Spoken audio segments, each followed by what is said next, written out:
आज के networking day 4 lesson class शुरू करार आगे देखे नहीं आज के कौन कौन चैप्टारगुलो बा टपिकगुलो आज के आमरा कवर करार चेष्टा करब। प्रथमे टीसीपी/आईपी प्रोटोकल, तारपरे इंट्रोडक्शन टू इंटरनेट और तारपर HTML। इंटरनेट कानेक्शनेर मध्य दुटो कानेक्शन करब, एकटा हच्छे लीज लाइन और एकटा हच्छे डायल अप कानेक्शन। तारपर हच्छे ISP इंटरनेट सार्विस प्रोवाइडार, तारपरे www, तारपर वेब ब्राउजार, तारपर सार्च इंजिन, तारपरे इमेल, तारपर सोशल नेटवर्किंग, तारपर computer virus, concept of firewall, password, तारपरे HTML एर थियोरिर जोन्नो basic page designing, order list, unordered list, image की करे इनसार्ट करा जाए, हाइपारलिंक किभाबे करा जाए और टेबिल किभाबे करा जाए। एरपरे किछु HTML एर प्रैक्टिकल आमी करे देखाबो, सेटा डेस्कटप ओरिएंटेड हबे और जारा मोबाइल यूज करिस तादेर मोबाइले एप्लीकेशन वाइज किभाबे करते हय सेटा आमी देखिए देबो। तारपर किछु कोয়েশ্চেনস थाकबे और लास्टे थाकबे এই HTML एर ऊपर कम्पिউটার साइंसের অ্যাসাইনমেন্ট। सबमिशन डेट और टपिक आमी एकदम शेषे बोले देबो। प्रथमेई आसछि TCP/IP transmission control protocol / internet protocol. नेटवर्के एक कम्पिউটার থেকে অন্য কম্পিউটারে তথ্য একটি সুনির্দিষ্ট নিয়ম মেনে প্রেরণ করা হয়, এগুলোকে বলা হয় প্রোটোকল। নেটওয়ার্কের সমস্ত ক্ষেত্রেই তথ্য প্রেরণের এই প্রোটোকল মেনে চলতে হয়। इंटरनेट सिस्टेमेर मूल भित्ति हलो TCP/IP प्रोटोकल। जेहेतु TCP/IP एर मध्य एकाधिक प्रोटोकल थाके ताई एके TCP/IP प्रोटोकल सूट बला हय। TCP/IP नेटवर्क যন্ত্রকে इंटरनेटेर संगे जुक्त करे, एटी निर्धारण करे किभाबे इंटरनेटे तथ्य परिबाहित हबे। TCP/IP नोडगुलिर मध्य जोगाजोग स्थापन करे। डेटा किभाबे पैकेटे विभक्त हये परिबाहित हये गंतव्ये पौंछाबे सेटाओ TCP/IP निर्णय करे। एमनकि TCP/IP गंतव्ये पौंछानोर पर पैकेटगुलिके परपर साजातेও साहाज्य करे। एटी साधारणत 4टी स्तरे विभक्त, एक हच्छे network layer, 2 internet layer, 3 transport layer, 4 application layer. प्रथमे आसि नेटवर्क लेयारे। नेटवर्क हलो TCP/IP प्रोटोकल शूटेर प्रथम स्तर। এই স্তর डेटा लिंक लेयार और फिजिकल लेयारे समन्वये गठित। डेटा लिंक और फिजिकल लेयारे TCP/IP कोनो निर्दिष्ट प्रोटोकल नेই, तबे TCP/IP নিজস্ব प्रोटोकल এই স্তরে ना থাকলেও এটি LAN और WAN এর সমস্ত प्रोटोकलকে সমর্থন করে। এই স্তরের প্রধান কাজ হলো নেটওয়ার্কে ডেটা প্রেরণ করা। এরপর আসি इंटरनेट लेयारे। TCP/IP प्रोटोकलेर मध्य IP डेटा आदान प्रदानेर क्षेत्रे प्रत्यक्षभावे जड़ित थाके। एटी एकटी संयोगविहीन प्रोटोकल। डेटा आदान प्रदानेर क्षेत्रे इंटरनेट प्रोटोकल 4 प्रकार प्रोटोकल व्यवहार करे, सेगुली हलो ARP एड्रेस रेजोल्यूशन प्रोटोकल। एर मूल काज हलो लजिकल एड्रेसের फिजिकल एड्रेस बेर करा। LAN सिस्टेमे जेमन प्रत्येकटी कम्पिউটারে एकटी नेटवर्क इंटरफेस कार्ड बा NIC लागानो थाके एबं एई नेटवर्क इंटरफेस कार्डे कम्पिউটারের फिजिकल एड्रेस लेखा थाके। ARP एर काज हलो डेटाटिते जे इंटरनेट एड्रेस थाके सेटी कोन कम्पिউটারের फिजिकल एड्रेस ता खुंजे बेर करा। एर परेरटा हच्छे RARP reverse address resolution protocol. एर काजटा ठीक ARP एर उल्टोटा, माने हच्छे कम्पिউটারের फिजिकल एड्रेस जाना थाकले सेखान थेके इंटरनेट एड्रेस बार करा। जखन कोनो कम्पिউটার नेटवर्केर संगे प्रथम जुक्त हय तखन एटी व्यवहार करा हय। एर परेरटा हच्छे ICMP internet control message protocol. एटी डेटा पाठानोर क्षेत्रे कोनो समस्या हले प्रेरकके सेटी जानिये देय। IGMP बा internet group message protocol eighty व्यवहार करा हय जखन डेटा अनेकगुली ठिकानाय पाठानो हय। এরপর হচ্ছে ট্রান্সপোর্ট লেয়ার। ট্রান্সপোর্ট লেয়ারে দুই ধরনের প্রোটোকল ব্যবহার করা হয়। একটা হচ্ছে টিসিপি বা ট্রান্সমিশন কন্ট্রোল প্রোটোকল, আরেকটা হচ্ছে ইউডিপি, ইউজার ডেটাগ্রাম প্রোটোকল। প্রথমে আসি টিসিপিতে, ট্রান্সমিশন কন্ট্রোল প্রোটোকলে। টিসিপি হলো টিসিপি/আইপি প্রোটোকল স্যুটের অন্যতম একটি অংশ। এটি একটি কমিউনিকেশন প্রোটোকল যা অত্যন্ত বিশ্বস্ততার সাথে ডেটা ট্রান্সফারের কাজ করে।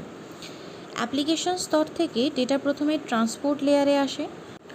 টিসিপি এই ডেটাকে ছোট ছোট ভাগে ভাগ করে, যাকে সেগমেন্ট বলে। প্রতিটি সেগমেন্টের সিরিয়াল নাম্বার দেওয়া থাকে। সেগমেন্টগুলি নেটওয়ার্ক লেয়ারে পৌঁছে যায় তখন তাতে আইপি ডেটাগ্রাম ইনসার্ট করা হয়। সিরিয়াল নাম্বার অনুসারে টিসিপি সেই ডেটাগ্রাম থেকে ডেটাগুলিকে সংগ্রহ করে নেয় ও সেগুলিকে অ্যাপ্লিকেশন লেয়ারে পাঠিয়ে দেয়। এবার হচ্ছে ইউজার ডেটাগ্রাম প্রোটোকল। এটি পুনঃপ্রেরণের সুবিধা প্রদান করে না। ইউডিপি খুব বেশি বিশ্বস্ততার সাথে কাজ করে না, তবে এর কতগুলি ব্যবহার রয়েছে কম্পিউটার নেটওয়ার্কের ক্ষেত্রে। যে সকল অ্যাপ্লিকেশন নিজে থেকে ডেটা প্রেরণে বিশ্বস্ততা নিশ্চিত করতে পারে, সেই সকল অ্যাপ্লিকেশন খুব সহজেই ইউডিপি ব্যবহার করতে পারে। ইউডিপি ডেটা প্রেরণে নিশ্চয়তা প্রদান করে না বলেই একে বলা হয় কানেকশনলেস প্রোটোকল। ইউডিপির তথ্য প্রেরণের কাজ অনুসরণ করে না বা ডেটা প্যাকেট প্রাপ্তি স্বীকার করে না বলেই ইউডিপি অধিক দ্রুততার সাথে কাজ করতে পারে। এর প্রধান কাজ হলো আইপি অ্যাড্রেসে পোর্ট নাম্বার যোগ করা। এর পরের লেয়ার হচ্ছে অ্যাপ্লিকেশন লেয়ার। এটি টিসিপি/আইপি প্রোটোকলের সর্বোচ্চ স্তর। এই স্তরে বিভিন্ন পরিষেবা যেমন email, Telnet, HTTP, FTP, SMTP, POP3 এর জন্য প্রয়োজনীয় প্রোটোকল থাকে। প্রথমে আসি ফাইল ট্রান্সফার প্রোটোকল বা এফটিপি। ইন্টারনেটের আওতাধীন কোনো ফাইল বা ওয়েব সার্ভার থেকে বড় আকৃতির কোনো ফাইল বা ডেটা ডাউনলোড এবং আপলোডের জন্য এফটিপি প্রোটোকল ব্যবহার করা হয়। ইন্টারনেট থেকে কোনো ফাইল বা ডেটা নিজস্ব কম্পিউটারে নিয়ে আসার পদ্ধতিকে ডাউনলোড বলে, আর নিজের কম্পিউটারের কোনো ফাইল বা ডেটাকে ইন্টারনেটের ফাইল বা ওয়েব সার্ভারে প্রেরণ করাকে আপলোড বলে। এরপর আসি এইচটিটিপি বা হাইপার টেক্সট ট্রান্সফার প্রোটোকল। দুই বা ততোধিক কম্পিউটারের মধ্যে হাইপার টেক্সট স্থানান্তরণের জন্য যে প্রোটোকলটি যুক্ত থাকে সেটি হলো এইচটিটিপি। এটি একটি বিশেষ ধরনের টেক্সট যা HTML নামক প্রোগ্রামিং ল্যাঙ্গুয়েজের বিভিন্ন কোড বা সংকেত দ্বারা লিখিত থাকে। wwwতে তথ্যের যে বিশাল ভাণ্ডার থাকে, এইচটিটিপির মাধ্যমে সেগুলি পাওয়া যায়। এইচটিটিপি ক্লায়েন্ট সার্ভার নীতি অনুসরণ করে কাজ করে। এক্ষেত্রে ক্লায়েন্টের অনুরোধ সার্ভার গ্রহণ করে সাড়া দেয়। এই অনুরোধের ফলে এইচটিটিপি উৎসটিকে শনাক্ত করে সার্ভারকে সেই মতো কাজ করার নির্দেশ দেয়। সার্ভার তখন সেই অনুরোধ গ্রহণ করে এইচটিটিপি মারফত কাজ সম্পন্ন করে। হাইপার টেক্সটগুলি সাধারণত নীল বর্ণের হয় এবং লেখাগুলির নিচে একটি আন্ডারলাইন থাকে। মাউস পয়েন্টার হাইপার লিঙ্কে স্থাপন করলে পয়েন্টারটি একটি তর্জনী তোলা হাতের চিহ্নে পরিণত হয়। এরপর আসি টেলনেট। টেলনেটের সাহায্যে দূরবর্তী বা রিমোট কম্পিউটারে লগ ইন করা যায়। এর ফলে ব্যবহারকারী একটি কম্পিউটারে বসেই অন্য কোনো কম্পিউটারে লগ ইন করে সেই কম্পিউটারের তথ্য ও প্রোগ্রাম ব্যবহার করতে পারে। এই ধরনের সংযোগ স্থাপন করা যেতে পারে ল্যান বা ওয়ান নেটওয়ার্কভুক্ত যে কোনো কম্পিউটার থেকে। তবে এক্ষেত্রে ব্যবহারকারীকে অবশ্যই রিমোট কম্পিউটারে প্রবেশের জন্য যথাযথ অনুমোদন গ্রহণ করতে হবে। টিসিপি/আইপির সুবিধার মধ্যে প্রথমে বলা যেতে পারে এটি স্বাধীনভাবে কাজ করতে পারে, এটি মাপযোগ্য বা স্কেলেবল, এটি ক্লায়েন্ট সার্ভার আর্কিটেকচার অনুসরণ করে, এটি একাধিক রাউটিং প্রোটোকলও সমর্থন করে। দুটি কম্পিউটারের মধ্যে সংযোগ স্থাপন করার জন্য ব্যবহার করা যেতে পারে। অসুবিধার মধ্যে বলা যেতে পারে অন্যান্য অ্যাপ্লিকেশনে এই মডেল ব্যবহার করা যায় না। ইভেন রিপ্লেসিং প্রোটোকলও এর সহজ নয়। এটি পরিষেবা ইন্টারফেস ও প্রোটোকল স্পষ্টভাবে পৃথক করতে পারে না। এরপর আসি ইন্টারনেটে। সারা বিশ্বব্যাপী অসংখ্য ছোট ছোট নেটওয়ার্ক সমন্বয়ে গঠিত এক বিশাল নেটওয়ার্ক ব্যবস্থা, যেটি ইন্টারনেট প্রোটোকল স্যুট টিসিপি/আইপি দ্বারা যন্ত্রগুলিকে সংযুক্ত করে, তাকে ইন্টারনেট বলে। ইন্টারনেট কথাটির অর্থ হলো ইন্টারকানেক্টেড নেটওয়ার্ক। ইন্টারনেট হলো পৃথিবীর সর্ববৃহৎ ও বহু সংখ্যক কম্পিউটারের একটি নেটওয়ার্ক। ইন্টারনেটকে আমরা নেটওয়ার্কও বলতে পারি। এর আয়তনের কোনো সীমাবদ্ধতা নেই। বর্তমান সমাজ জীবনে ইন্টারনেট এমন একটি ব্যবস্থা যার সাহায্যে অতি অল্প সময়ে এবং অল্প খরচে পৃথিবীর যে কোনো প্রান্তে বিভিন্ন ধরনের তথ্য আদান প্রদান করা যায়। ইন্টারনেট একটি বিশাল তথ্যের ভাণ্ডার হিসেবেও পরিচিত। এর মাধ্যমে বিভিন্ন শিক্ষা প্রতিষ্ঠান, স্কুল, কলেজ, বিশ্ববিদ্যালয়, সরকারি ও বেসরকারি সংস্থা ও সাধারণ কম্পিউটার ব্যবহারকারী পরস্পরের সঙ্গে দ্রুত তথ্য আদান প্রদানের জন্য সংযোগ স্থাপন করতে পারে। এই ব্যবস্থার মাধ্যমে মানুষ আজ ঘরে বসেই পৃথিবীর বিভিন্ন দেশের ও প্রান্তের নানা খবর সংগ্রহ করতে পারে। বিভিন্ন ক্ষেত্রে ইন্টারনেটের ব্যবহার হয়ে থাকে, যেমন শিক্ষাক্ষেত্রে online admission, online examination, open education, distance education, form fill up, result, বিভিন্ন জায়গাতেই ইন্টারনেটের ব্যবহার লক্ষ্য করা যায়। ব্যবসা বাণিজ্যের ক্ষেত্রে e-commerce, online banking, website development, বিনোদনের ক্ষেত্র যেমন অনলাইন গেম, গান শোনা, ভিডিও দেখা, সোশ্যাল নেটওয়ার্কিং, চিকিৎসা ক্ষেত্রে যেমন অ্যাপয়েন্টমেন্টের জন্য অনলাইন বুকিং, মেডিসিন বা রোগ সম্পর্কে জানা, এডুকেশনাল সার্জারির ভিডিও ইত্যাদিতেই ইন্টারনেটের ব্যবহার লক্ষ্য করা যায়। এছাড়া নিত্য প্রয়োজনে যেমন ইমেল, চাকরির জন্য অনুসন্ধান করা, টিকিট বুকিং, ইলেকট্রিসিটির বিল জমা দেওয়া, লাইফ ইন্স্যুরেন্সের প্রিমিয়াম জমা দেওয়া, প্রত্যেকটা ক্ষেত্রেই ইন্টারনেট অনেকটাই আমাদের সাহায্য করে থাকে। ইন্টারনেট এই বিভিন্ন জায়গায় প্রয়োগের যেরকম সুবিধা আছে, তেমনি ইন্টারনেটের কিছু অসুবিধাও আছে। যেমন সোশ্যাল নেটওয়ার্কিং সাইটের জন্য যে সত্যিকারের মেলামেশা আছে সেটা কমে গেছে অনেকটাই।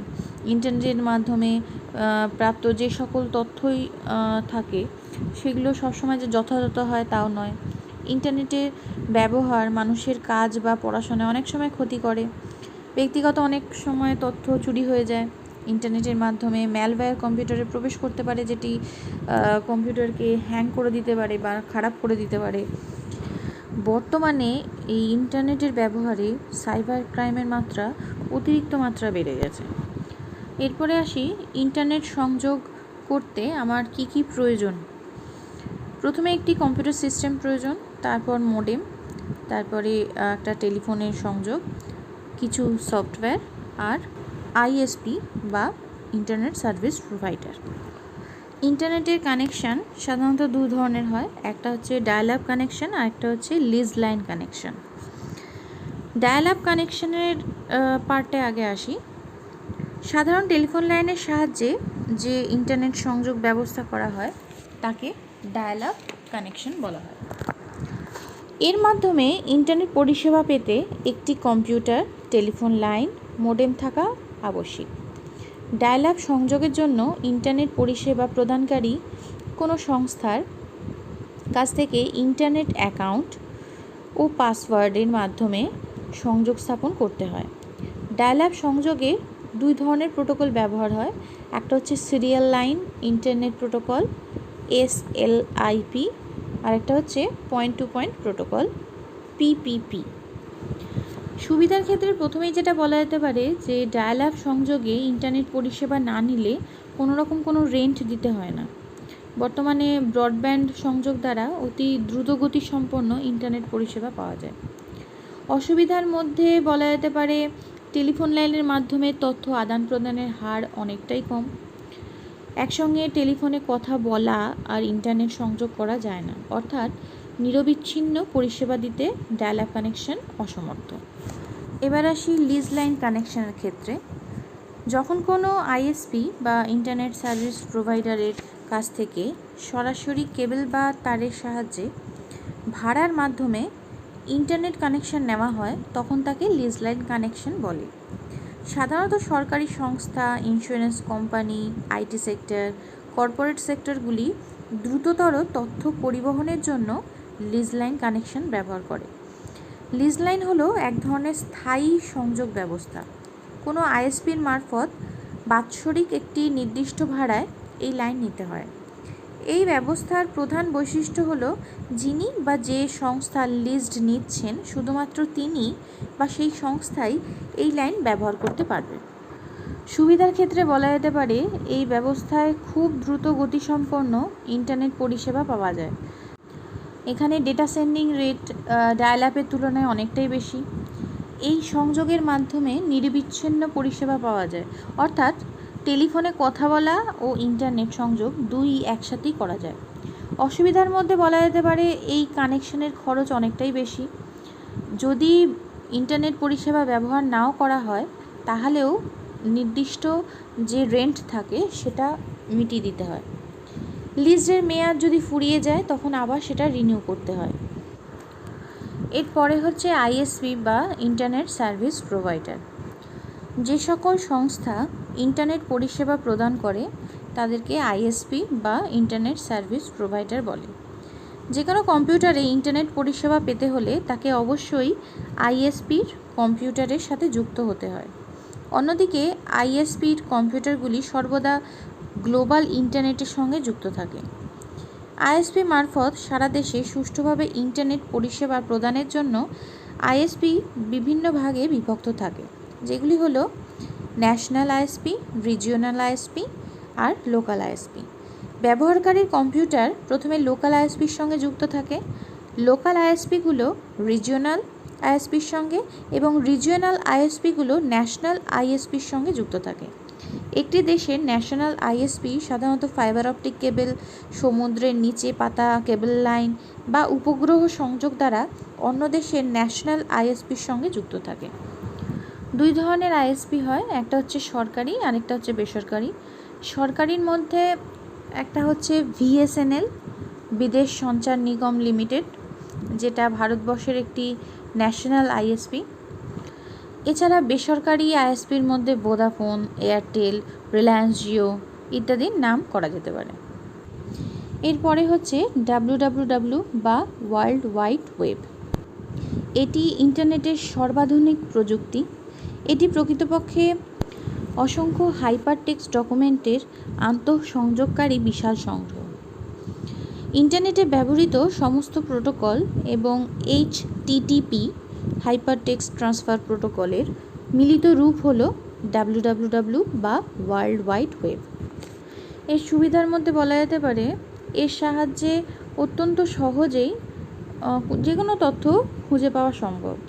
ওয়েব ডকুমেন্টের একটি লিঙ্ক থেকে অন্য ডকুমেন্টও খোলা যায় এর সাহায্যে। ওয়েব পেজে মাল্টিমিডিয়া প্রয়োগও করা যায়। ডাব্লিউডাব্লিউডাব্লিউ শব্দ, গ্রাফিক্স, চলচ্চিত্র প্রভৃতিকে একত্রিত করতে পারে। অত্যধিক তথ্য সংরক্ষণের জন্য কখনো কখনো সার্চ প্রক্রিয়া ধীরগতির হয়, আবার অনেক সময় বিশ্বস্ততা ও গুণমান সঠিক থাকে না। এরপরে হচ্ছে ওয়েব ব্রাউজার। যে সফটওয়্যার বা প্রোগ্রাম দ্বারা ইন্টারনেটের সমস্ত কাজকর্ম সম্পাদিত হয় তাকে ওয়েব ব্রাউজার বলে। ওয়েব ব্রাউজারের মাধ্যমে হাইপারলিংকের সাহায্যে এক ওয়েব পেজ থেকে অন্য ওয়েব পেজে যাওয়া যায়। একে বলা হয় ওয়েব ব্রাউজিং। এছাড়াও ওয়েব ব্রাউজিংকে নেট সার্ফিংও বলা হয়। কয়েকটি গুরুত্বপূর্ণ ওয়েব ব্রাউজার হলো ইন্টারনেট এক্সপ্লোরার, তারপরে Mozilla Firefox, Google Chrome, safari, Opera ইত্যাদি। এরপরে হচ্ছে সার্চ ইঞ্জিন। যে ওয়েবসাইট বা সফটওয়্যার সিস্টেমের মাধ্যমে সমগ্র বিশ্বে তথ্যভাণ্ডার থেকে ব্যবহারকারীর প্রয়োজনীয় তথ্য খুব সহজেই দ্রুততার সঙ্গে খুঁজে বের করা সম্ভব হয় তাকে সার্চ ইঞ্জিন বলে। google.com, yahoo.com, bing.com, msn.com এই প্রত্যেকটাই খুব জনপ্রিয় কয়েকটা সার্চ ইঞ্জিনের উদাহরণ। এর পরের টপিক হলো ইমেল। ইমেলের পুরো কথা হলো ইলেকট্রনিক মেল। ইন্টারনেটের মাধ্যমে যে সকল পরিষেবাগুলি আমরা পাই তার মধ্যে ইমেল হলো সর্বাপেক্ষা গুরুত্বপূর্ণ এবং প্রয়োজনীয় একটি পরিষেবা। এর সাহায্যে অতি দ্রুত এক স্থান থেকে অন্য স্থানে চিঠিপত্র আদান প্রদান করা যায়। এর মাধ্যমে কোনো ব্যক্তি বা ব্যবহারকারী অপর ব্যক্তি বা ব্যবহারকারীকে কম্পিউটারে টাইপ করা যে কোনো লিখিত তথ্য পাঠাতে পারে এবং অপর কোনো ব্যক্তি বা ব্যবহারকারী থেকে যে কোনো তথ্য পেতে পারে। ইমেল অ্যাড্রেস, সাধারণ চিঠিপত্র পাঠাতে যেমন একটি ঠিকানার প্রয়োজন হয়, সেইরূপ ইমেল দ্বারা কোনো চিঠিপত্র পাঠাতে একটি নির্দিষ্ট অ্যাড্রেস বা ঠিকানার দরকার হয়। একে ইমেল আইডি বলা হয়। এমন কিছু ওয়েবসাইট আছে যারা ইমেল আইডি তৈরি করতে সাহায্য করে, যেমন www.hotmail.com, www.yahoo.com, www.rediffmail.com, www.gmail.com ইত্যাদি। এই ওয়েবসাইটগুলির সাহায্যে বিনা খরচে ইমেল আইডি তৈরি করা সম্ভব। একটি ইমেল আইডির প্রধানত দুটি অংশ থাকে, একটা হচ্ছে ইউজার নেম আর একটা হচ্ছে ডোমেন। উদাহরণস্বরূপ যদি বলি abcde123@gmail.com, এর ক্ষেত্রে abcd123 হলো ইউজার নেম, জিমেল হলো ডোমেন নেম আর .com হলো ডোমেনের প্রকৃতি। ইমেলের ক্ষেত্রে আমাদের এই চারটি জিনিস জানার খুব দরকার। একটা হচ্ছে ইমেল আইডি কীভাবে তৈরি করব, কী করে ইমেল পাঠাবো, ফাইল অ্যাটাচমেন্ট কী করে পাঠাবো, আর অ্যাটাচড ফাইল কী করে ডাউনলোড করব। ধরে নেওয়া যাক আমি জিমেলে একটা মেল আইডি খুলতে চাইছি। প্রথমে ওয়েব ব্রাউজার যেমন মজিলা ফায়ারফক্স বা গুগল ক্রোমে গিয়ে গুগলে আমি সার্চ করলাম জিমেল বলে। যখনই জিমেল বলে সার্চ করব তখন এইরকম একটা পেজ আমার কাছে খুলবে, যেখানে ইমেল আইডি আর তার করসপন্ডিং পাসওয়ার্ড চাইবে সাইন ইনের জন্য। কিন্তু যেহেতু আমরা প্রথমবার আইডি ক্রিয়েট করতে চাইছি, সেহেতু আমরা ক্রিয়েট অ্যাকাউন্টে গিয়ে একটা ক্লিক করব। এরপর ফার্স্ট নেম আর লাস্ট নেম দেওয়ার পরে নেক্সটে গিয়ে ক্লিক করব। এখানে ডেট অফ বার্থ আর জেন্ডার দেওয়ার পর নেক্সটে ক্লিক করব। এখানে কিছু জিমেল আইডির সাজেশন দেওয়া আছে। যদি সাজেশনগুলো পছন্দ হয় তাহলে সেই সাজেশনে ক্লিক করলেই হয়ে যাবে, আর যদি না হয় তাহলে create your own Gmail address, মানে নিজের পছন্দ মতো একটা ইমেল অ্যাড্রেস বানানোর জন্য সেই ইমেল অ্যাড্রেসটা নিচের ঘরে লিখতে হবে। লেখার পর আবার নেক্সটে ক্লিক করতে হবে। এরপর নিজের পছন্দ মতো একটা পাসওয়ার্ড দিয়ে আবার নেক্সটে ক্লিক করতে হবে। তাহলেই একটা জিমেল আইডি ক্রিয়েট হয়ে যাবে। এটা জিমেলের একটা প্রথম পেজ, যেখানে একটা মেল আসে, সেটা হচ্ছে ওয়েলকাম মেল। সেটা অল মেইলে গেলে শো করবে। এইটা হচ্ছে জিমেলের একটা ওয়েলকাম মেল। এরপরে কাউকে যদি মেল পাঠাতে হয় তাহলে কম্পোজ অপশানে গিয়ে একবার ক্লিক করতে হবে। আমি যে মেল আইডিটা ক্রিয়েট করেছি সেটা হচ্ছে ফ্রম, যাকে পাঠাতে চাইছি সেটা হচ্ছে টু, তার মেল আইডিটা এই 2 এর জায়গাতে লিখতে হবে।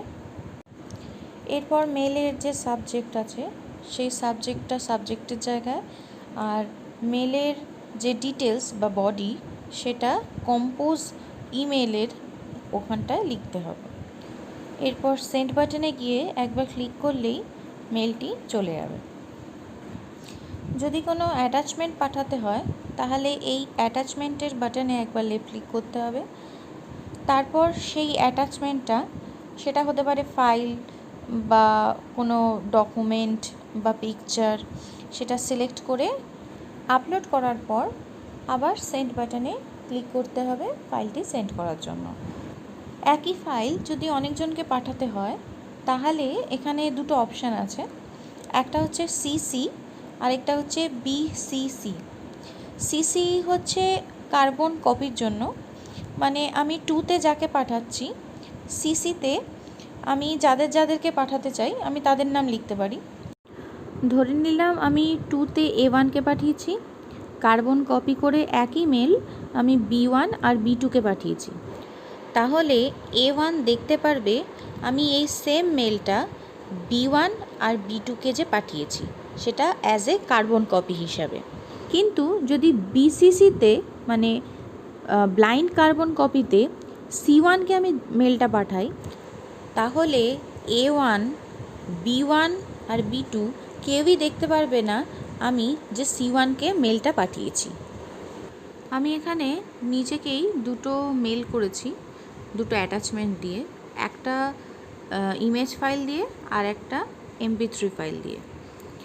যেটা MP3 ফাইল সেটা একদম শো করছে যে এখানে একটা গান আছে, একটা গানের সিম্বল আছে। আর যেটায় আমি ইমেজ দিয়েছি সেখানে একটা অ্যাটাচমেন্টের সাইন দেখা যাচ্ছে। দুটো ফাইলের ক্ষেত্রেই ওপেন করার পর যে ডাউনলোড বাটনটি দেখা যাচ্ছে সেটিতে যদি আমি ক্লিক করি তাহলে যে অ্যাটাচমেন্টটা থাকছে সেটা অটোমেটিক্যালি আমার কম্পিউটারে ডাউনলোড হতে থাকবে। এরপরে আসি সোশ্যাল নেটওয়ার্কিংয়ে। বর্তমান বিশ্বে ইন্টারনেটের সাহায্যে যে পরিষেবাগুলি পাওয়া যায় তার মধ্যে সোশ্যাল নেটওয়ার্ক সাইটগুলোর চাহিদা সবচেয়ে বেশি হয়। কতগুলো সোশ্যাল নেটওয়ার্কিং সাইট হলো facebook.com, twitter.com, orkut.com, blogger, youtube.com, myspace.com, linkedin.com ইত্যাদি।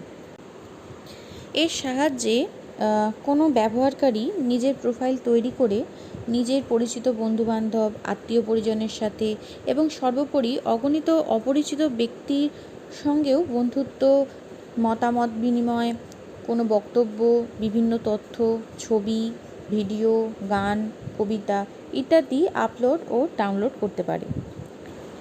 এর অনেক সুবিধা আছে, যেমন এর সাহায্যে নতুন নতুন মানুষের সাথে যোগাযোগ করা যায়, ইন্টারনেটের নিজস্ব জায়গা তৈরি করা যায়, এর সাহায্যে নতুন কোনো দ্রব্যের বিজ্ঞাপন দেওয়া যায়। বিভিন্ন কারণে দীর্ঘদিনে যোগাযোগ বিচ্ছিন্ন যাদের সাথে হয়ে গেছিলো সেই রকম বন্ধুদের সঙ্গে বা আত্মীয়দের সঙ্গে যোগাযোগ স্থাপন করতে সাহায্য করে। বিভিন্ন জায়গার খবরাখবর সংগ্রহ করতে আমাদের সাহায্য করে। এসব ছাড়াও সোশ্যাল নেটওয়ার্কিংয়ের কিছু অসুবিধা আছে, যেমন কোনো ব্যক্তি কারোর বিষয়ে কুরুচিকর মন্তব্য করতে পারে, কোনো জাতি, ধর্ম, বর্ণের প্রতি বিরূপ মন্তব্য করে তাদের অপমান করতে পারে, কোনো ব্যক্তি অন্য কারোর অ্যাকাউন্ট হ্যাক করে বিভিন্ন অপরাধমূলক কাজকর্ম করতে পারে। সুতরাং সোশ্যাল নেটওয়ার্কিং সাইট খুব সতর্কতার সঙ্গে বর্তমানে ব্যবহার করা প্রয়োজন। এরপর আসি নেটওয়ার্ক সিকিউরিটি টপিকে। নেটওয়ার্কের আওতাধীন সমস্ত কম্পিউটারের নিরাপত্তার ব্যবস্থা সুদৃঢ় করা একটি গুরুত্বপূর্ণ বিষয়। নেটওয়ার্কে কী ধরনের নিরাপত্তা ব্যবস্থা গ্রহণ করা হবে তা নির্ভর করে নেটওয়ার্ক সিস্টেমের গুরুত্ব ও কোন পর্যায়ে নিরাপত্তা প্রয়োজন তার উপর। এর পাশাপাশি নেটওয়ার্ক অপারেটিং সিস্টেম কীভাবে নিরাপত্তা ব্যবস্থাটি বাস্তবায়ন করবে সেই বিষয়টিও গুরুত্বের সাথে বিবেচনা করতে হবে। নেটওয়ার্ক ব্যবস্থায় যুক্ত কম্পিউটারগুলিতে ভাইরাসের আক্রমণ, ফায়ারওয়াল ব্যবস্থা, পাসওয়ার্ড দ্বারা সুরক্ষিত রাখতে না পারলে সমগ্র নেটওয়ার্ক ব্যবস্থা বিকল হয়ে যেতে পারে। সিকিউরিটি থ্রেট বলতে আমরা প্রথমেই যেটা বুঝি সেটা হলো ভাইরাস। ভাইরাসের পুরো অর্থ হলো ভাইটাল ইনফরমেশন রিসোর্স আন্ডার সিজ। কম্পিউটার ভাইরাস এক প্রকার ক্ষতিকারক প্রোগ্রাম। বাইরের উৎস থেকে কম্পিউটারের স্টোরেজে প্রবেশ করে সেখানে গোপনে বিস্তার লাভ করে মূল্যবান তথ্য নষ্ট করে এবং কম্পিউটারকে বিকল করে দেয়। ভাইরাস হলো এমন একটি ধ্বংসাত্মক বা অনিষ্টকারী প্রোগ্রাম যা নিজেই নিজেকে অন্য সফটওয়্যারে বা প্রোগ্রামে কপি করতে পারে এবং সেই প্রোগ্রাম বা সফটওয়্যারের ক্ষতি করে। যে প্রোগ্রামগুলি ভাইরাস দ্বারা আক্রান্ত হয় সেগুলিও ভাইরাসের হয়ে অন্যান্য অসংক্রমিত প্রোগ্রামগুলিতে সংক্রমণ ঘটিয়ে সেগুলির ক্ষতি করতে পারে।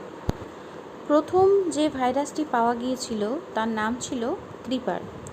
ভারতবর্ষে 1990-এর জুন মাসে সর্বপ্রথম যে ভাইরাসটি আবিষ্কৃত হয়েছিল তার নাম ছিল হ্যাপি বার্থডে জোশি। এছাড়াও Friday 13, acid rain, poison ivy, I love you ইত্যাদি ভাইরাসের কয়েকটা উদাহরণ। ক্ষতির প্রকৃতি অনুযায়ী নানা ধরনের ভাইরাসের সন্ধান পাওয়া গেছে, যেমন একটা হচ্ছে বুট ভাইরাস, এই ধরনের ভাইরাসগুলি ফ্লপি বা হার্ড ডিস্কের বুট সেক্টরকে আক্রমণ করে। এটি মাস্টার বুট প্রোগ্রামকে নষ্ট করে দেয়। এর ফলে সিস্টেমকে বুট হতে বাধা দেয়। এর উদাহরণ বলতে ফ্রাইডে 13, স্টোন ভাইরাস, ডিস্ক কিলার ইত্যাদি হতে পারে। প্রথম বুট সেক্টর ভাইরাসের নাম ছিল ব্রেইন। এরপর হলো ফাইল ভাইরাস বা প্রোগ্রাম ভাইরাস। এই ভাইরাসগুলো কম্পিউটারের ও সফটওয়্যারের সিস্টেম ফাইল যেমন .exe, .com, .sys ইত্যাদি ফাইলগুলোকে নষ্ট করে দেয়। উদাহরণস্বরূপ বলা যায় সানডে, অ্যাসিড রেইন, ট্রোজান ইত্যাদি। ফ্যাট ভাইরাস, এই ভাইরাসগুলো ডিস্ক মধ্যস্থ ফাইল অ্যালোকেশন টেবিল বা FAT কে আক্রমণ করে ডিরেক্টরির ভিতরের কোনো ফাইলের তথ্য বা পুরো ডিরেক্টরির সমস্ত ফাইল নষ্ট করে দেয়। উদাহরণস্বরূপ বলা যায় লিঙ্ক ভাইরাস। রেসিডেন্ট ভাইরাস, এই ভাইরাসগুলো কম্পিউটারের প্রধান মেমোরির র্যামকে আক্রমণ করে, সেখানে স্থায়ীভাবে বাস করে, মেমোরির দখল নেয়, ফাইল করাপ্ট করে দেয় এবং সিস্টেমের কাজে বাধা দেয়। এর ফলস্বরূপ ফাইল খোলা, বন্ধ করা, কপি করা, রিনেম করার কাজ বাধাপ্রাপ্ত হয়। এই ধরনের কয়েকটি ভাইরাসের উদাহরণ হলো র্যান্ডেক্স ইত্যাদি। ম্যাক্রো ভাইরাস সেই সকল অ্যাপ্লিকেশন বা প্রোগ্রাম ফাইলগুলোকে আক্রমণ করে যার মধ্যে ম্যাক্রো বর্তমান থাকে, যেমন রিল্যাক্স, ডিভিএম ইত্যাদি। পলিমরফিক ভাইরাস প্রত্যেকবার প্রতিরূপ নির্মাণ করার সময় নমুনা পরিবর্তন করে ফেলে। এর ফলে এই প্রকার ভাইরাসকে খুঁজে বের করা সবথেকে কষ্টসাধ্য। এই প্রকার ভাইরাসের উদাহরণ হলো ডার্ক অ্যাভেঞ্জার ইত্যাদি। কম্পিউটারে যদি ভাইরাস আক্রমণ হয় তাহলে স্পিড কমে যাবে, সিস্টেম মাঝে মাঝে হ্যাং হয়ে যাবে, মাঝে মাঝে বুট হতে থাকবে, রিস্টার্ট হতে থাকবে, ফাইল বা ফোল্ডারের সংখ্যা বেড়ে যেতে পারে, প্রয়োজনে কোনো ফাইল উধাও হয়ে যেতে পারে, ফাইল সেভ করা, প্রিন্ট করা বা ওপেন করতে সময় লাগতে পারে, আবার কখনো কখনো সিস্টেমের সময় ও তারিখ হঠাৎ করে পরিবর্তন হয়ে যেতে পারে। ভাইরাস প্রতিরোধ করার জন্য সবচেয়ে বেশি যেটা দরকার সেটা হচ্ছে একটা ভালো অ্যান্টিভাইরাস দরকার, যেটাকে নির্দিষ্ট সময় অন্তর আপডেট করতে হবে। খুব প্রয়োজন যদি না হয় তাহলে পেন ড্রাইভ বা সিডি এগুলো কম্পিউটারে ইনসার্ট না করাই ভালো, কারণ ম্যাক্সিমাম ভাইরাস অ্যাফেক্টেড হয় এই পেন ড্রাইভ বা সিডির মারফত। যদি পেন ড্রাইভ বা সিডি ইনসার্ট করতেই হয় তাহলে সবচেয়ে ভালো হয় এগুলোকে প্রপারলি স্ক্যান করে তবে ইনসার্ট করা। সিস্টেমের ফাইলের একটা ব্যাকআপ রাখা অন্য ড্রাইভে, সেটা পোর্টেবল হার্ড ডিস্ক হতে পারে। মাঝে মাঝে শিডিউল যে স্ক্যান হয় সেই স্ক্যানটা করা, যদি সম্ভব হয় বছরে একবার হলেও হার্ড ডিস্কটা লো লেভেল ফরম্যাট করে সব নতুনভাবে প্রোগ্রাম স্থাপন করা। এরপরে আসি ফায়ারওয়ালে। ফায়ারওয়াল হলো এক প্রকার নেটওয়ার্ক নিরাপত্তা ব্যবস্থা যার মাধ্যমে কম্পিউটারের অভিমুখী ও বহির্গামী তথ্যপ্রবাহ নিয়ন্ত্রণ করা হয় এবং প্রয়োজনে ছেঁকে নেওয়া হয় এবং অনধিকার প্রবেশকারীর হাত থেকে রক্ষা করে কম্পিউটারকে সুরক্ষিত রাখে। ফায়ারওয়াল বেসিক্যালি দুটি নেটওয়ার্কের মাঝে বর্তমান থাকে। এক নেটওয়ার্ক থেকে অন্য নেটওয়ার্কে কোনো ডেটা প্রবাহিত হলে সেটিকে অবশ্যই ফায়ারওয়াল অতিক্রম করে যেতে হয়। ফায়ারওয়াল ডেটা নিরীক্ষণ করে দেখে এবং যদি সেটা গন্তব্যে যাওয়ার অনুমতি থাকে তাহলে সেটিকে যেতে দেয়, না হলে সেটিকে ওখানেই আটকে রাখে বা পরিত্যাগ করে দেয়। ফায়ারওয়াল সবচেয়ে বেশি ব্যবহৃত হয় ল্যান নেটওয়ার্কে। সুবিধার মধ্যে বলা যেতে পারে এটি কম্পিউটারের নিরাপত্তা সুনিশ্চিত করে, আনঅথরাইজড ইউজারকে প্রবেশে বাধা দেয়। কিন্তু ফায়ারওয়াল যদি সঠিকভাবে কনফিগার না করা হয় তাহলে এর খুব একটা ভালো ফল পাওয়া যায় না। ইমেলের মাধ্যমে যে ভাইরাসগুলো স্প্রেড করে ফায়ারওয়াল তার জন্য খুব একটা কার্যকরী নয়। যেমন ম্যালিসা নামক একটা ইমেল ভাইরাস আছে যেটা সরাসরি ফায়ারওয়াল ভেদ করতে পারে। নেটওয়ার্ক সিকিউরিটির জন্য পাসওয়ার্ডও একটি গুরুত্বপূর্ণ বিষয়। পাসওয়ার্ড হলো একটি গোপন সংকেত বা শব্দ। নেটওয়ার্কের সমস্ত কম্পিউটারের বিভিন্ন গুরুত্বপূর্ণ তথ্য সমূহের নিরাপত্তা রক্ষায় কম্পিউটারে পাসওয়ার্ড প্রদান জরুরি। তথ্য বা ডেটার সুরক্ষা, ইন্টারনেট পরিষেবাতে ব্যবহৃত ব্যক্তিগত অ্যাকাউন্টের সুরক্ষা, নেট ব্যাংকিং, এটিএম প্রভৃতির ক্ষেত্রে নিরাপত্তা ও সুরক্ষার জন্য পাসওয়ার্ড ব্যবহৃত হয়। পাসওয়ার্ড তৈরির ক্ষেত্রে alphabet, capital A to Z, small a to Z, number 0 to 9, special characters এর কম্বিনেশন ব্যবহার করা হয়ে থাকে। দু রকমের পাসওয়ার্ড থাকে, একটা হচ্ছে উইক পাসওয়ার্ড, একটা হচ্ছে স্ট্রং পাসওয়ার্ড।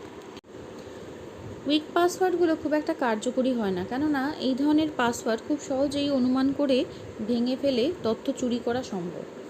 যেমন ব্যবহারকারীর নাম, জন্ম তারিখ, মোবাইল নাম্বার, বাড়ির পিনকোড সহজেই অনুমান করা সম্ভব।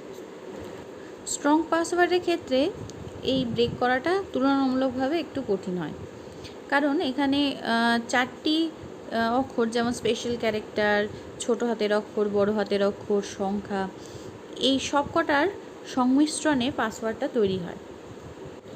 যদিও পাসওয়ার্ড নেটওয়ার্ক সিকিউরিটির একটি অংশ, তাও এর বিকল্প হিসাবে বায়োমেট্রিক, তারপরে security token, one time password বা ওটিপি, এগুলো এখন পাসওয়ার্ডের প্যারালালি ব্যবহৃত হচ্ছে। এবার আসি HTML-এ। ওয়েব পেজ বানানোর জন্য HTML বা হাইপার টেক্সট মার্কআপ ল্যাঙ্গুয়েজ ব্যবহার করা হয়। HTML হলো ওয়েব ডিজাইনের মূল ভিত্তি, যা দিয়ে ওয়েব পেজ তৈরি করা হয়। ওয়েব পেজ ডিজাইন করতে CSS, জাভাস্ক্রিপ্ট, কোয়ারি বা অন্য যা কিছুই ব্যবহার করা হোক না কেন, অবশ্যই এগুলো HTML-এর মাধ্যমেই ব্যবহার করতে হবে। HTML অ্যাকচুয়ালি কোনো প্রোগ্রামিং ল্যাঙ্গুয়েজ নয়, এটি একটি মার্কআপ ল্যাঙ্গুয়েজ, যা কতগুলো মার্কআপ ট্যাগের সমষ্টি, অর্থাৎ এর প্রতিটি ট্যাগের আন্তর্জাতিকভাবে পূর্ব নির্ধারিত সুনির্দিষ্ট কাজ রয়েছে। ব্রাউজারে HTML কোড লোড হওয়ার পরে এই কোডগুলো তাদের নির্ধারিত কাজ করে, অর্থাৎ মার্কআপ ট্যাগগুলো ওয়েব পেজে কন্টেন্টের অবস্থান, প্রদর্শন ইত্যাদি নির্ধারণ করে। সহজভাবে কোনো কন্টেন্ট কিভাবে প্রদর্শিত হবে তা HTML ট্যাগগুলো ওয়েব ব্রাউজারকে বলে দেয়। HTML-এর প্রধান কাজ হলো ওয়েব পেজ তৈরি করা, বিভিন্ন ওয়েব ব্রাউজারে সেই ওয়েব পেজগুলোকে প্রদর্শন করানো। ওয়েব পেজ তৈরি করার জন্য প্রয়োজন আমার একটা টেক্সট এডিটর, সেটা হতে পারে নোটপ্যাড, নোটপ্যাড প্লাস প্লাস বা অনলাইন টেক্সট এডিটর। আর একটা দরকার ওয়েব ব্রাউজার, যেটা হতে পারে Mozilla Firefox, Google Chrome, internet explorer, safari, Opera mini, এদের মধ্যে থেকে যে কোনো একটা। ওয়েব পেজ তৈরি করতে গেলে প্রথমে টেক্সট এডিটরটাকে চালু করতে হবে, সেখানে HTML-এর কোড লিখতে হবে। সেভ করার সময় এক্সটেনশন দিতে হবে .html। এরপরে এই HTML ফাইলটা ওয়েব ব্রাউজারে চালু করতে হবে। যাহাই আমি টেক্সটে বা টেক্সট এডিটারে আমি আপডেট করব বা মডিফাই করব, প্রত্যেকটা সময় সেটাকে সেভ করতে হবে এবং ওয়েব ব্রাউজারে গিয়ে সেটাকে রিফ্রেশ করতে হবে। না হলে যে টেক্সটটা আমি এডিট করলাম তার এফেক্টটা আমি ওয়েব ব্রাউজারে গিয়ে দেখতে পারবো না। HTML-এর সুবিধার মধ্যে প্রথমেই বলা যেতে পারে এটি একটি ইউজার ফ্রেন্ডলি ওপেন টেকনোলজি। অধিকাংশ ব্রাউজারই সাপোর্ট করে এটা। এটার সিনটেক্সও অনেক সহজ, যে কোনো টেক্সট এডিটারে এর কোড লেখা যায়। ওয়েব পেজের সাইজ কম হওয়ায় হোস্টিং স্পেস কম লাগে, অর্থাৎ খরচ কম।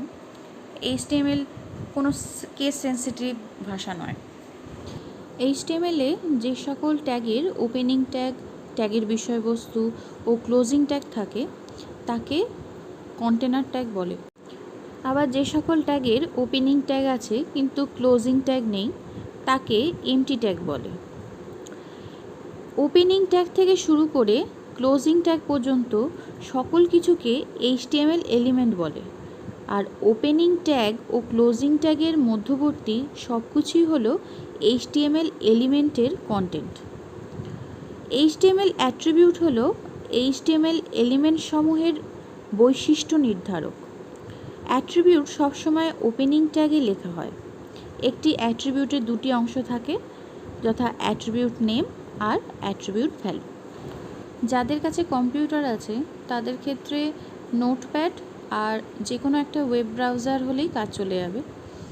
যদি কম্পিউটার না থাকে সেক্ষেত্রে অ্যান্ড্রয়েড ফোনগুলোয় প্লে স্টোরে কিছু অ্যাপ্লিকেশন আছে সে অ্যাপ্লিকেশনের নামগুলো আমি দিয়ে দিলাম। এই অ্যাপ্লিকেশনগুলো ডাউনলোড করতে পারিস। এই অ্যাপ্লিকেশনগুলো থেকে ডিরেক্টলি HTML করা সম্ভব। এদের মধ্যে থেকে যে কোনো একটা অ্যাপ্লিকেশন ডাউনলোড করলেই হবে। আমি উদাহরণস্বরূপ W3 স্কুলসটা ওপেন করে দেখাচ্ছি কিভাবে তোরা HTMLটা করবি।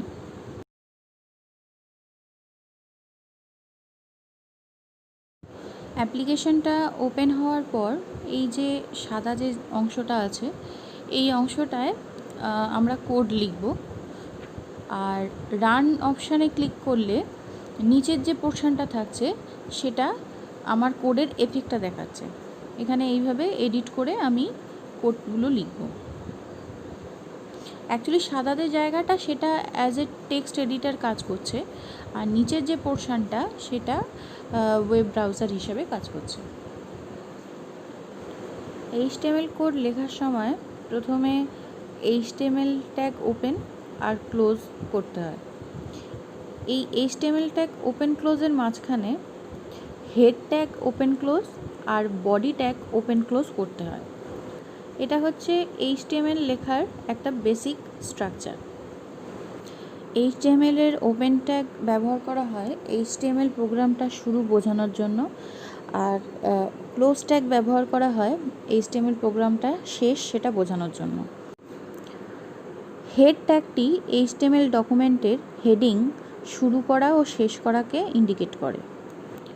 বডি ট্যাগের মধ্যেই ওয়েব পেজের যে কন্টেন্টটা থাকে সেটা লেখা হয়। হেড ট্যাগের মধ্যে টাইটেল ট্যাগ ওপেন ক্লোজ থাকে। ডকুমেন্টের টাইটেল লিখতে এই টাইটেল ট্যাগ ব্যবহার করা হয়। এর মধ্যে লেখা তথ্য ওয়েব ব্রাউজারের টাইটেল বারে প্রদর্শিত হয়। বডি ট্যাগের মধ্যে লেখার হেডিংয়ের সাইজ ঠিক করা যায়। H1 দ্বারা সবচেয়ে বড় আর H6 দ্বারা সবচেয়ে ছোট হেডিং করা সম্ভব হয়। হেডিং ট্যাগের ওপেন আর ক্লোজের মধ্যে যে কন্টেন্টটা থাকে সেই কন্টেন্টটা যাহাই লেখা থাকবে এখানে সেটাই ওয়েব পেজে শো করবে। এখানে ইয়েলো কালিতে যেটা হাইলাইট করা আছে সেটা হচ্ছে কন্টেন্ট। এটা যেরকম এখানে লেখা থাকবে সেটাই ওয়েব পেজে শো করবে। এখানে HR ট্যাগ আনুভূমিক বা হরাইজন্টাল লাইন টানার জন্য ব্যবহৃত হয়। এটি একটি এমটি ট্যাগ। এই তিনটে ট্যাগের রিফ্লেক্ট যদি ওয়েব ব্রাউজারে দেখতে হয় তাহলে এইটা হচ্ছে টাইটেল ট্যাগের রিফ্লেক্ট। এই গোটাটা হচ্ছে H1 থেকে H6 যে হেডিংয়ের জন্য H1, H2, H3, H4, H5, H6 tag, আর এইটা হচ্ছে HR বা হরাইজন্টাল রুলার ট্যাগের এফেক্ট। লেখা মোটা বা বোল্ড করার জন্য বি ট্যাগ, লেখাগুলিকে ইটালিক স্টাইলে লেখার জন্য আই ট্যাগ, লেখার তলায় আন্ডারলাইন দেওয়ার জন্য ইউ ট্যাগ ব্যবহার করা হয়। এখানে BR হচ্ছে গিয়ে ব্রেক ট্যাগ। কোনো লাইনের সমাপ্তি ব্রেক করে নতুন লাইন শুরু করার জন্য BR ট্যাগটা ব্যবহার করা হয়। এটিও একটি এমটি ট্যাগ। লেখাগুলিকে প্যারাগ্রাফে বিন্যস্ত করে লেখার জন্য পি ট্যাগ ব্যবহার করা হয়। এই ক্ষেত্রে কোনো রকম লাইনের গ্যাপ নেই, বোল্ড, ইটালিক্স, আন্ডারলাইন সব একই লাইনে রয়েছে। কিছুটা পোর্শন কেটে গেছে, এখানে দেখানো যায়নি। এই পোর্শনটায় যেহেতু ব্রেক দেওয়া হয়েছে প্রত্যেকটা লাইনের শেষে, সেহেতু এক একটা লাইন করে গ্যাপ দিয়ে এসছে। এই অংশে যেহেতু প্যারাগ্রাফ ব্যবহার করা হয়েছে সেহেতু একটা লাইন বেশি গ্যাপ দিয়ে এসছে। এখানে প্যারাগ্রাফের অ্যালাইনমেন্ট কীভাবে চেঞ্জ হয় সেটাই দেখানো হয়েছে। প্রথমের ক্ষেত্রে প্যারাগ্রাফের অ্যালাইনমেন্ট লেফটের দিকে রাখা হয়েছে, পরেরটায় রাইট, তারপরেরটায় জাস্টিফাই, তারপরেরটায় সেন্টার। নিচের দুটো সেগমেন্টে প্যারাগ্রাফের অ্যালাইনমেন্ট আলাদা আলাদা লাইনের জন্য আর টোটাল একটা প্যারাগ্রাফের জন্য কীরকম হতে পারে তার উদাহরণ হিসেবে দেখানো হয়েছে।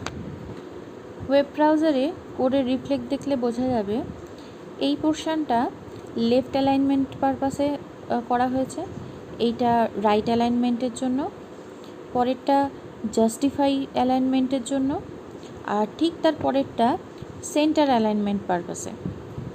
জাস্টিফাই আর সেন্টার অ্যালাইনমেন্টের একটা সামান্য পার্থক্য আছে, সেটা একটু লক্ষ্য রাখতে হবে। এই ক্ষেত্রে প্যারাগ্রাফ প্রত্যেকটা লাইনে দেওয়া ছিল বলে একটা লাইন করে গ্যাপ গেছে বেশি, আর এইটার ক্ষেত্রে 3টে লাইনই একটা প্যারাগ্রাফের মধ্যে ছিল, সেই জন্য কোনো লাইনের এক্সট্রা করে গ্যাপ নেই। ফন্ট ট্যাগের সঙ্গে বিভিন্ন প্রকার ফন্ট ব্যবহার করা যায়। ফন্ট ট্যাগের সাথে ফেস অ্যাট্রিবিউট ব্যবহার করে বিভিন্ন ফন্টের নাম উল্লেখ করতে হয়। এছাড়া সাইজ অ্যাট্রিবিউটে নির্দিষ্ট সংখ্যা উল্লেখ করে ফন্টের আকার বড় বা ছোট করা যায়, এবং কালার অ্যাট্রিবিউটের সাহায্যে ফন্টের কালার পরিবর্তনও করা যায়। HTML ডকুমেন্টে HR ট্যাগ ব্যবহার করে ওয়েব পেজে আনুভূমিক লাইন আঁকা যায়। লাইনটি কত মোটা হবে তা অ্যাট্রিবিউট ব্যবহার করে উল্লেখ করতে হয়। এমনকি লাইনের অ্যালাইনমেন্ট আর কালারও এর সাহায্যে চেঞ্জ করা যায়।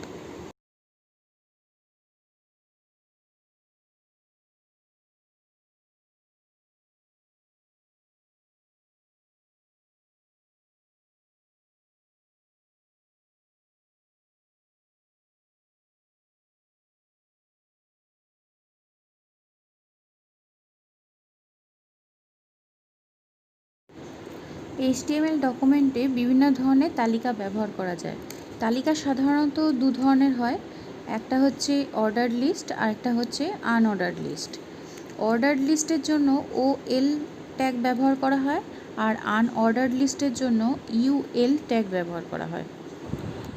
অর্ডার লিস্ট ও আনঅর্ডার লিস্টের ক্ষেত্রে ডিফল্ট টাইপ যদি ব্যবহার না করে স্পেসিফিক টাইপ ব্যবহার করতে হয়, তাহলে সেটি উল্লেখ করতে হয়। পরীক্ষায় অনেক সময় এই ধরনের অর্ডার লিস্ট আর আনঅর্ডার লিস্টের মিক্স আপ দিয়ে থাকে, তো এই যে পোর্শনটুকু আমি হাইলাইট করে রেখেছি, এইটুকু একটু ভালো করে দেখতে হবে। HTML এ ছবি ইনসার্ট করতে IMG ট্যাগ ব্যবহার করা হয়। ছবির আকার ছোট বা বড় করার জন্য হাইট অ্যাট্রিবিউট ব্যবহার করা হয়। সাধারণত .bmp, .jpg, .gif ইত্যাদি এক্সটেনশনযুক্ত গ্রাফিক্স ইমেজ ফাইল HTML ডকুমেন্টে ইনসার্ট করা যায়। যে পিকচারটা ইনসার্ট করতে হবে তার প্রপার্টিসে গিয়ে তার টোটাল যে পাথটা আছে, পুরো পাথটা এই SRC বা সোর্সের পরে পুরো পাথটা ওখানে কপি করতে হবে। এখানে আমার কাছে যে পিকচারটা আছে সেটার এক্সটেনশন হচ্ছে জেপেগ ফাইল। এই পিকচারটাকে আমি পেজের মাঝখানে দেওয়ার জন্য উপরে সেন্টার অ্যালাইনমেন্ট সেট করেছি। পিকচারটি সেন্টারের বদলে লেফট রাইটও করা যেত।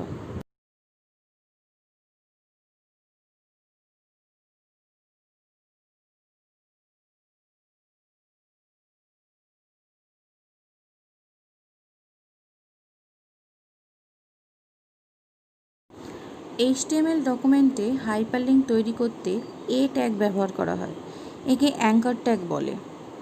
A ট্যাগের সাথে href অ্যাট্রিবিউট ব্যবহার করে যে ওয়েব পেজের সাথে লিঙ্ক বা সংযোগ স্থাপন করতে চাই, সেই ওয়েব পেজের ফাইল নেমটি পাথসহ একটি ডাবল কোটেশন চিহ্নের মাঝখানে উল্লেখ করতে হয়। আমি এখানে abc.html বলে একটা ফাইল আগে থেকে ক্রিয়েট করে রেখেছিলাম, সেই ফাইলটার আমি এখানে ব্যবহার করেছি। হাইপারলিঙ্কের ক্ষেত্রে ওয়েব ব্রাউজারে এই ক্লিক দিস বলে যে অপশানটি আসবে, সেখানে যখন আমি মাউসের কার্সার নিয়ে যাব তখন সেটা একটি হাতের মতো চিহ্নর মতো হয়ে যাবে, তখনই বুঝতে হবে এটি একটি হাইপারলিঙ্ক হয়ে আছে। HTML এ টেবিল ট্যাগ ব্যবহার করে টেবিল তৈরি করা যায়। টেবিলের চারিদিকে কীরকম বর্ডার হবে সেটি বর্ডার অ্যাট্রিবিউট উল্লেখ করে করা হয়। এমনকি বর্ডারের রং বর্ডার কালার অ্যাট্রিবিউট দ্বারা উল্লেখ করা হয়। টেবিলের প্রতিটি রোয়ের জন্য TR ট্যাগ এবং টেবিলের হেডিংয়ের জন্য TH ট্যাগ ব্যবহার করা হয়। টেবিলের নিচে ক্যাপশন লিখতে ক্যাপশন ট্যাগের ব্যবহার করা হয়।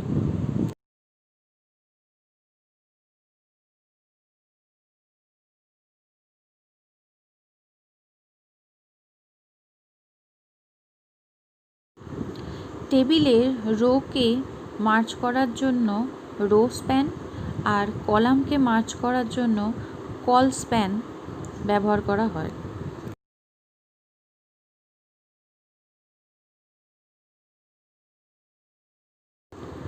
এখানে প্রথম কলামে সেকেন্ড রো আর থার্ড রোকে মার্চ করা হয়েছে, আর সেকেন্ড আর থার্ড কলামকে লাস্ট রোতে মার্চ করা হয়েছে।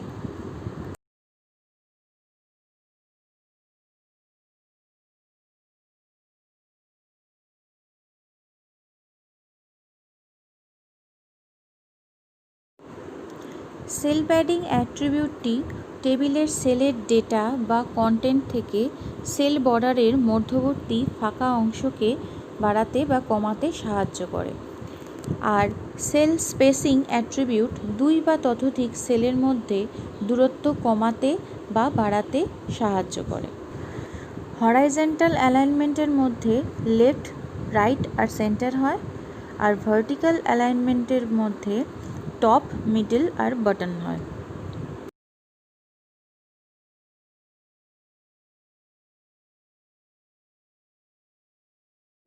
এই কোডটার মধ্যে cell padding, cell spacing, vertical alignment আর হরাইজন্টাল অ্যালাইনমেন্টের উদাহরণ দেওয়া আছে।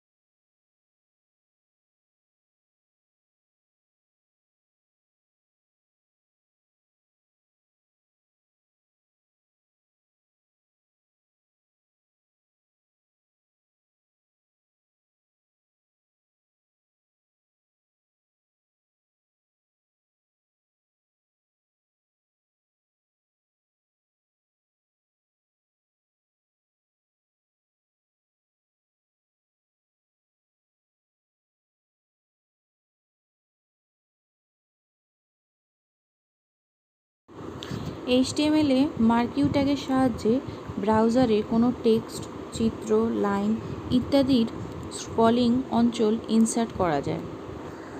উইডথ অ্যাট্রিবিউটটি মার্কিউ টেক্সটের স্ক্রলিং অঞ্চলের চওড়া কমাতে বা বাড়াতে সাহায্য করে। হাইট অ্যাট্রিবিউটের সাহায্যে ব্রাউজারে স্ক্রলিং অঞ্চলের দৈর্ঘ্য পরিবর্তন করা যায়। বিহেভিয়ারের সাহায্যে মার্কিউ টেক্সট স্ক্রলিং এরিয়াতে কিভাবে মুভ করবে তা নির্ধারণ করা যায়। এই অ্যাট্রিবিউটের তিনটি ভ্যালু আছে, যথাক্রমে স্ক্রল, স্লাইড আর অল্টারনেট। বিজি কালার অ্যাট্রিবিউটে ভ্যালু হিসাবে বিভিন্ন কালার ব্যবহার করে স্ক্রলিং অঞ্চলের রং পরিবর্তন করা যায়। ডাইরেকশন অ্যাট্রিবিউটের সাহায্যে লেখাটি রাইট থেকে লেফটে বা লেফট থেকে রাইটে বা আপ থেকে ডাউনে বা ডাউন থেকে আপে এইভাবে স্ক্রল করানো যেতে পারে। স্ক্রল অ্যামাউন্ট অ্যাট্রিবিউটটি মার্কিউ টেক্সটের গতি নিয়ন্ত্রণ করে। স্ক্রল ডিলে অ্যাট্রিবিউটের সাহায্যে মার্কিউ টেক্সটের গতি কম করা যায়। লুপের সাহায্যে মার্কিউ টেক্সটটি ক্রমাগত স্ক্রলিং করতে থাকে। লুপের ভ্যালু দ্বারা মার্কিউ টেক্সটটি কতবার স্ক্রল করবে তা নির্ধারণ করা যায়। ভি স্পেস অ্যাট্রিবিউটের সাহায্যে মার্কিউ টেক্সটের ভার্টিক্যাল মার্জিন পরিবর্তন করা যায়। এইচ স্পেস অ্যাট্রিবিউটের সাহায্যে মার্কিউ টেক্সটের হরাইজন্টাল মার্জিন পরিবর্তন করা যায়।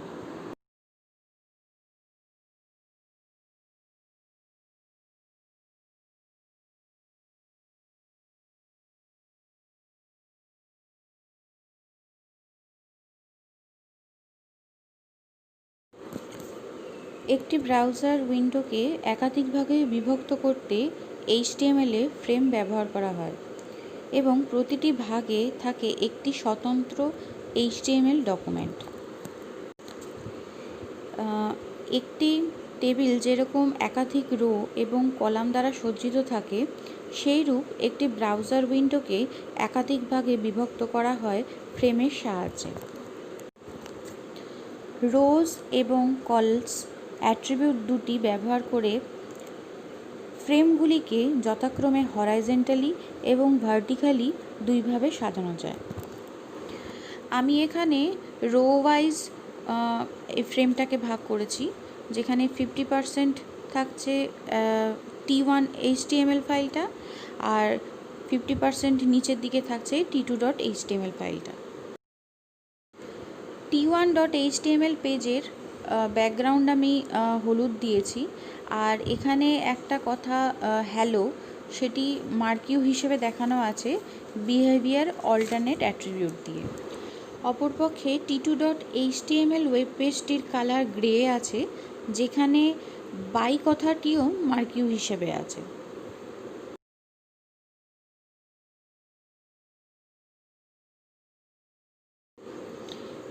এই পেজটি লক্ষ্য করলে দেখা যাবে উপরের যে ইয়েলো কালারের পোর্শনটা সেটা হচ্ছে T1.html ফাইলটা, আর নিচের যে পোর্শনটা সেটা হচ্ছে T2.html ফাইলটা।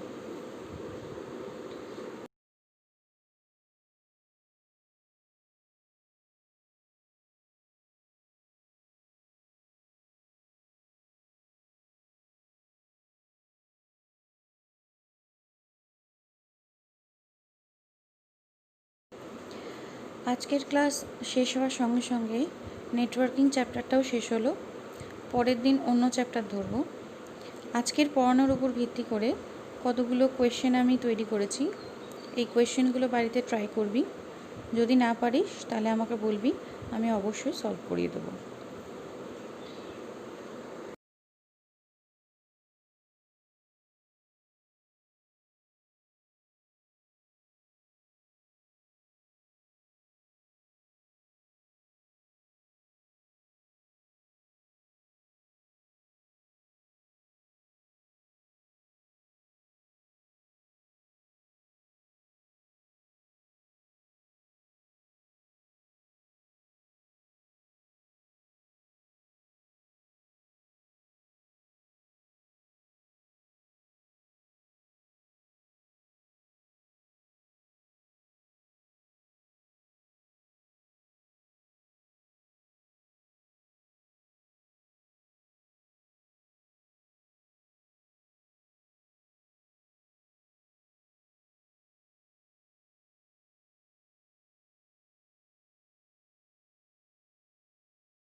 প্রজেক্ট ওয়ার্কের জন্য HTML-এ এই 4টি টপিক আছে: travel and tourism, festivals, book catalogue, pollution and pollution control. এই প্রত্যেক কটার ক্ষেত্রেই 5টা মিনিমাম পেজ তৈরি করতে হবে, যেটা হাইপার লিঙ্ক দিয়ে থাকবে। ইমেজ ইনসার্ট করতে হবে যাতে বোঝা যায় সেই পেজটা কিসের উপর লেখা হয়েছে। এইটা করে এই মাসের শেষে আমাকে সাবমিট করতে হবে। সাবমিট হোয়াটসঅ্যাপেও করতে পারিস, কিংবা আমাকে মেল করতে পারিস, যেটা ইচ্ছা করতে পারিস।